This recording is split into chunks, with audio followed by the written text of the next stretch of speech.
굉장히 우려됩니다.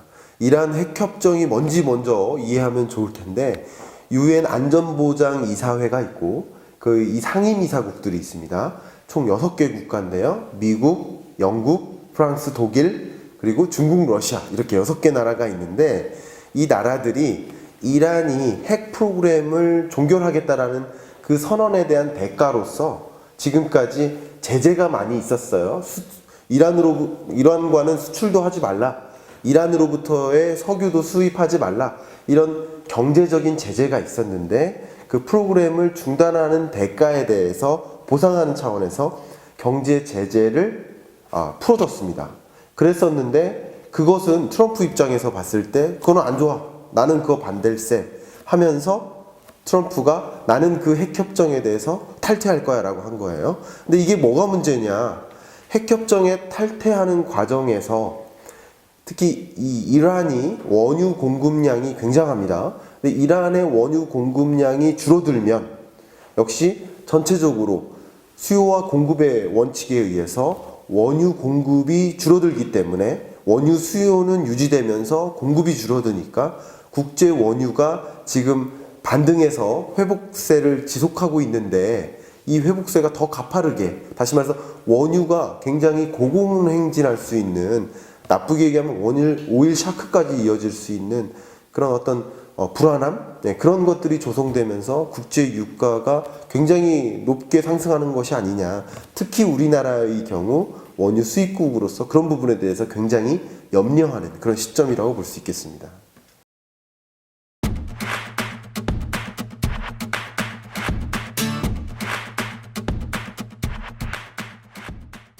예, 일단 유가가 떨어졌었습니다. 이제 국제 유가 하면 크게 세 가지 종류의 국제 유가가 있습니다. 하나가 이제 미국을 중심으로 한 WTI. 여기서 T가 이제 텍사스예요. 웨스턴 텍사스. 그리고 두 번째 원유가 이제 브렌트유가 있어요. 브렌트유. 이건 북해를 중심으로, 영국을 중심으로 한 거예요. 그리고 이제 중동을 중심으로 한 두바이유가 있습니다. 이 세 가지 원유가 있다는 것도 굉장히 우리 상식적으로 알면 도움이 될 텐데요. 미국의 거래소에서 나타나는 WTI 가격이나 영국의 거래소를 중심으로 나타나는 또 역시 브렌트유 가격이나 이런 것들이 핵협정에 탈퇴하겠다는 선언과 동시에 가격이 오히려 떨어진 거예요. 일반적으로는 급등할 거로 생각할 수 있겠는데 오히려 떨어진 겁니다. 그 떨어지게 된 이유가 되게 궁금하실 텐데요. 그 이유는 이 핵협정의 탈퇴함과 동시에 정말로 경제 제재가 바로 즉각적으로 위반되는 것이 아니다. 몰랐었던 거예요. 몰랐었는데 사실은 까보니까 그게 아니라 보통 60일이나 혹은 90일 혹은 180일 요 정도, 90일에서 180일 정도, 3달에서 혹은 뭐 6개월 정도, 이 정도 유예기간을 두는 것이다. 유예기간을 두고 그 안에 나름대로 핵 프로그램을 중단하든가 여러 가지 조치들이 충분히 나올 경우에는 경제 제재를 다시 취소할 수 있는 그런 여지가 있다. 그래서 당장 이란이 경제 교류, 다른 다양한 나라들과 경제 교류를 중단하는 것이 아니라 유예 기간이 있은 후에 그런 것들이 결정된다.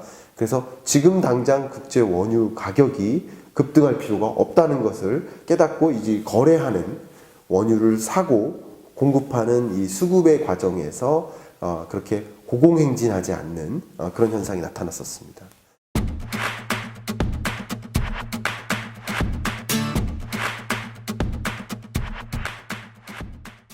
네, 제일 중요한 건 중장기적으로 봤을 때, 물론 이제 제가 원유를 전망하진 않아요. 국제 원유의 가격을 전망하지는 않습니다. 보통 이제 경제 전문가들이 환율과 원유 가격은 전망을 안 해요. 왜냐하면 환율이나 원유 같은 경우는 전망하는 기구가, 공식력 있는 기구가 따로 있어요. 그것을 이제 의존하고 가는데, 보통 이제 원유 가격은 IEA 같은 OECD 산하 기관이 있어요. 저는 참고로 그 OECD IEA 회의에 가본 적이 있어요. 프랑스 파리에 있습니다. 근데 그런 곳에서 유가를 전망합니다. 그 전망을 거의 준용해서 받아들이고 그걸 바탕으로 경제가 어떻게 흘러갈지를 판단하는 것이라고 볼 수 있겠는데요. 그런 전망에 따르면 이미 15, 16년에 국제 유가가 저점을 기록하고 반등해 나가고 있죠. 반등해 나가는 그런 상황 속에 있는데 이 회복세가 조금 더 가파라질 것이라고 예견하고 있죠. 근데 일반적으로 국제 원유가 특히 이제 이란의 원유 공급에 충격이 있기 때문에 국제 유가가 반드시 오를 것이다. 배럴당 한 5에서 10달러 정도 오를 것이다라는 예견들이 많이 있습니다. 그런데 여기서 또 한 가지 함정이 있습니다. 이 함정을 우리는 잘 이겨내야 될 텐데 어떤 함정이 있냐면 지금 핵협정에서 탈퇴한 나라는 미국 하나예요. 그러니까 미국 하나가 탈퇴했는데 나홀로 탈퇴를 했는데 그 나홀로 제재가 정말 국제적인 교역에 영향을 미치느냐. 이란과 미국 간에는 원래 교역량이 그렇게 많지가 않아요. 그리고 미국 입장에서는 자기 스스로 원유를 공급하기도 하고 있잖아요. 이미 시작을 했죠. 주로 이제 셰일가스, 셰일 오일 이런 것들인데 그러니까 나홀로 제재가 바로 먹히진 않는다. 주로 이란산 원유를 수입하는 나라들이 있잖아요. 대표적으로 중국이나 인도, 우리나라도 일부분 이란산 원유를 수입하고 있습니다. 우리나라는 기본적으로 이란과 경제적인 관계가 굉장히 좋은 나라예요. 그래서 아시겠지만 우리나라의 가장 중심 그 도로가 뭐예요? 이름이 테헤란로예요. 그 이란에는 무슨 도로가 있어요? 서울로가 있습니다. 실제 그 테헤란이라는 것은 이란의 수도를 가리키는 지명이에요. 그만큼 이 서로 굉장히 좋은 원만한 관계를 갖고 있어서 교역이 활발했는데 이런 나라들이 같이 제재에 동참을 했을 때 그 충격이 있는 것이다. 나홀로 제재는 그렇게 큰 충격은 없다. 근데 이런 것들이 미국의 제재를 시작으로 여러 나라들이 동참을 할 경우 뭐 5에서 10달러 정도 유가가 배럴당 상승할 여지가 있다라는 것을 말씀드리겠습니다.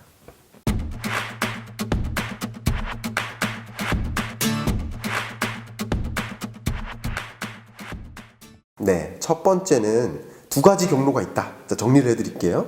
첫 번째 경로는 국제 유가 상승은 우리나라는 100% 원유를 수입하잖아요. 우리나라에서 안 나니까 원유를 수입하고 그걸 우리나라에 원유를 가져와서 정제합니다. 그래서 우리나라는 원유를 수입하는 나라지만 석유 제품을 수출하는 나라예요. 수출국이에요. 석유 수출국이에요.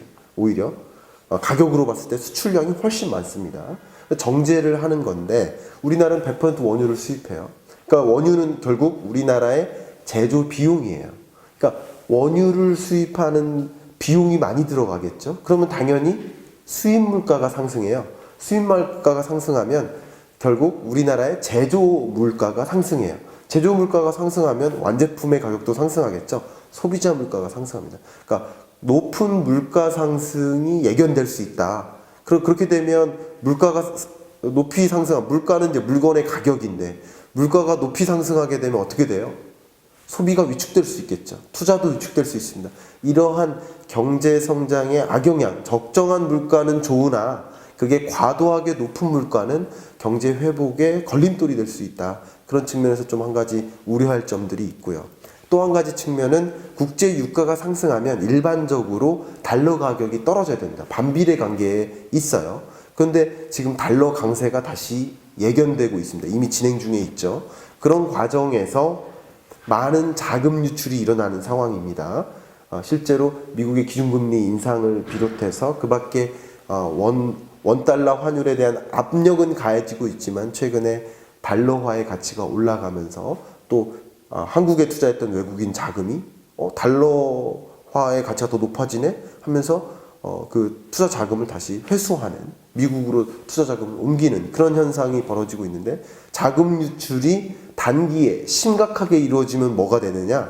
우리가 겪었던 97, 8년에 겪었던 IMF 외환위기를 겪을 수 있는 겁니다. 근데 그 정도의 우려가 있다는 말씀은 아니지만 자금 유출은 역시 기업들로 하여금 상당한 자금난을 만들 수 있고 그것은 이제 우리 한국 경제 회복에 좀 걸림돌이 될 수 있다는 측면에서 우리가 우려할 만한 우리가 예의주시해야 할 만한 그러한 이벤트다라는 것을 꼭 강조해서 설명드리고 싶습니다.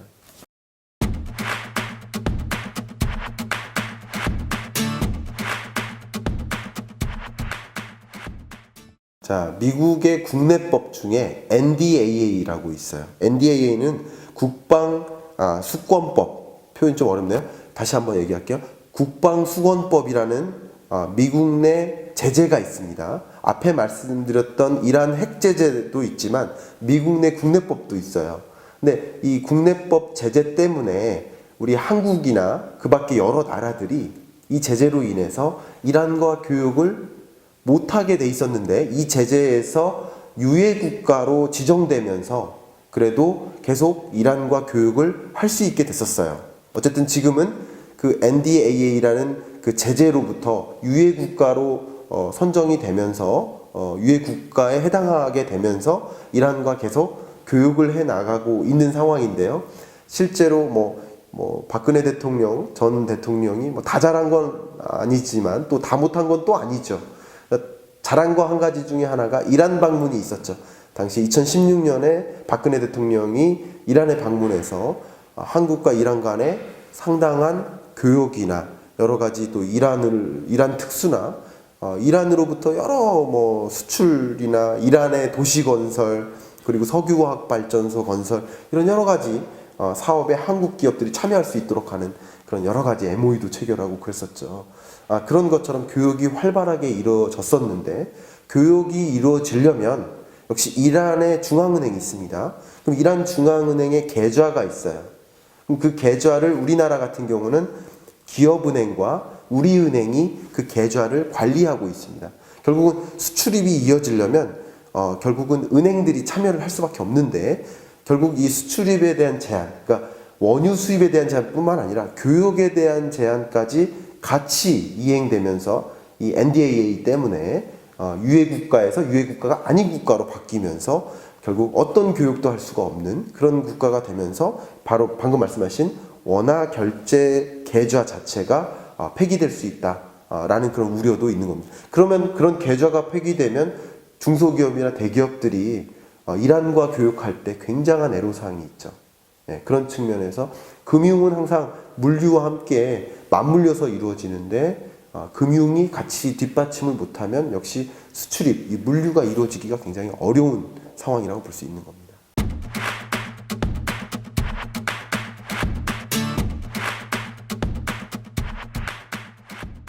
자, 앞에 말씀드렸듯이 이란의 다양한 사회 기반 시설, 인프라, 그리고 정말 중요한 게 이란은 세계의 원유 공급 나라 중에 오펙 회원국 중에 세 번째로 원유 공급량이 많은 나라입니다.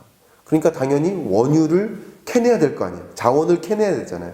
자원을 캐내기 위한 시설이 있잖아요. 석유화학 발전소라든가 여러 플랜트들이 있어요. 그럼 우리나라 엔지니어링 기업들, 건설사들 이런 나라들이 이런 회사들이 이란에 가서 그런 건설 수주를 해내고 돈을 벌어오는 거예요. 그런데 그런 제재로 인해서 그런 사업을 계속 영위해내기가 굉장히 어렵죠. 그뿐만 아니라 여러 건설 기계 수출이나 에어컨, 여러 가지 기자재 이런 것들에 대한 수요가 굉장히 많았어서 수출이 많았는데 이런 부분에 대한 걸림돌이 될 수 있죠. 실제로 2013년쯤에 제재가 있었습니다. 한번. 그때 2013년에서 16년 동안 대이란 수출이 엄청나게 줄어들었었어요. 제재가 있게 되면 교육이 있기가 어려워요. 너네 둘이 만나지 마 이렇게 하는데 무슨 거래가 있을 수 있겠습니까? 근데 이제 그 제재가 또 폐기되는 과정에서 앞에 말씀드렸던 그런 과정에서 2016년부터는 또 수출이 엄청나게 늘기도 했었죠. 역시 이런 제재로 인해서 우리나라 수출이 많이 회복되고 있는 구간에 있는데 있음에도 불구하고 이런 제재의 대상이 되면서 결국 우리나라 수출의 회복에 걸림돌이 될 수 있다라는 그런 우려가 있는 상황이라고 볼 수 있습니다.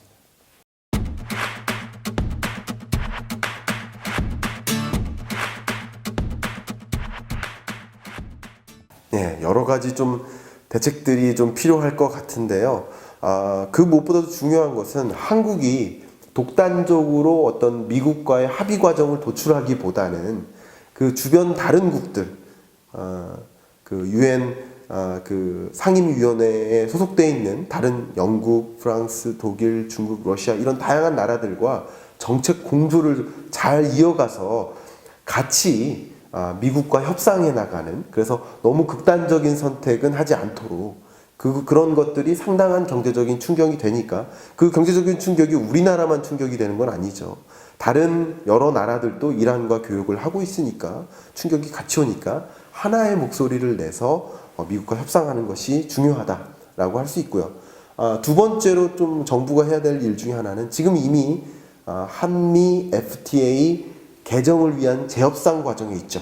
그런 과정 속에서 또 이런 이야기를 여러 차례 할 수 있습니다. 물론 협상 내용에는 이게 안 들어갑니다. 근데 이 협상 이후에 뭐 환율 얘기도 할 수, 저녁 먹으면서 뭐 이런 여러 가지 얘기를 할 수가 있거든요. 그런 과정에서 한국만큼은 예외국으로 좀 해줘라. 왜냐하면 지금 얼마나 우호적인 관계를 조성해 나가고 있어요. 그죠? 북미 간에 그리고 남북 간에 이 우호적인 관계를 조성해 나가는 과정에서 좀 우리는 좀 예외국으로 해줘라 하는 그런 좀 정부 측면에서의 노력도 좀 요구되지 않을까 생각이 되고요. 마지막으로는 가장 걱정되는 거는 기업들입니다. 기업들이 이런 제재로 인해서 갑자기 교육이 중단되는 이런 일이 없도록 하기 위해서 미리 이런 일들이 있음을 적극적으로 이런 방송을 통해서 적극적으로 알리고, 그죠? 기업들이 미리 대처하고, 미리 대처하는 것은 생산량을 줄이는 것도 하나의 대처입니다. 수출이 이제는 언제부터 안 된대라는 사실을 모르고 계속 공급하면 그 재고에 대한 비용 때문에 또 엄청난 충격이 있을 수 있어요. 당장 공급을 줄이는 것도 대일한 수출량을 조정하는 것도 하나의 대책이에요. 어쨌든 이런 것들이 앞으로 펼쳐질 수 있음을 특히 중소기업들을 중심으로 적극적으로 알리고 특히 이란과의 교육 대상 기업들에게 그런 것들을 적극적으로 알림으로써 준비할 수 있도록, 그리고 이제 이란이 아닌 다른 수출 대상국들로 수출 대상국을 이제 다변화할 수 있도록 하는 그런 가이드라인 이런 걸 좀 적극적으로 마련하는 그런 일이 있어야 되지 않을까 생각합니다.